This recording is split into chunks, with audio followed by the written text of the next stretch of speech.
How to fix COD Warzone lagging or having FPS drops on Windows 11. To fix COD Warzone lagging or having FPS drops on Windows 11, try 1.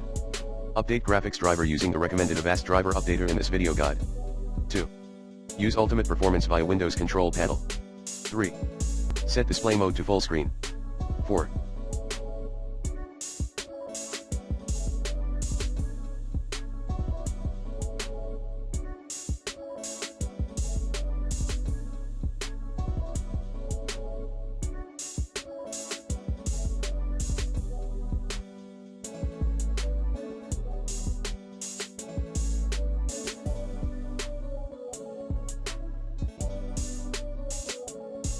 Stop heavy apps via WTM.